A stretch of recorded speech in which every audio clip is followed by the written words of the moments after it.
宝子们呐，经过2天的奋斗，小阿正终于建好了。但就这个时候，谁要是来我家一趟，那绝对100%中奖。俩老太太心疼孩子，高低不让上学，这下好嘛，天天跟长你身上了似的，啥也不让你干。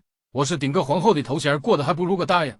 这一天到晚，从新者库到浣衣居，从乾清宫到御膳房，忙的那是一个马不停蹄。我就纳闷了，我咋就第一个好了呢？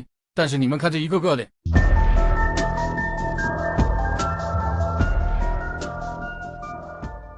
我要是再不好啊，一个个都该变异了。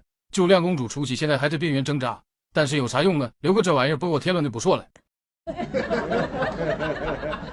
行了，晚上给大家做一个千层牛肉饼，增加一下食欲吧。宝子们，这玩意儿可香啊！酱油、蚝油、十三香、浓汤宝，你就往里整。最重要的就是整它一把大葱，然后再来2碗面粉，一丢丢盐，45度的温水你就往里和，给那个面喷上油，醒它30分钟。完了你就按我视频这样一步步里整，卷熟之后再给它来个全身按摩，然后就把它送进刀山火海。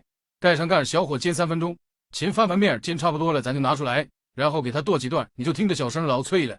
宝子们，你们看，外酥里嫩的，看着汁水，哎呦啊！完了再炝半个土豆丝，来了，开饭了！看给咱亮公主吃，一吃一个不吱声，我都羡慕我亮哥生男少的这么好的媳妇呢。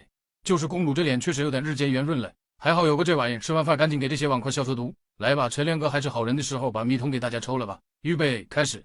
大哥欢迎你，感谢你来我这里。大哥欢迎你，等风等雨等着你。来，恭喜这位来自新疆的哇咔咔美女，亮哥说他一定会保护好身体的，宝子们明天见喽。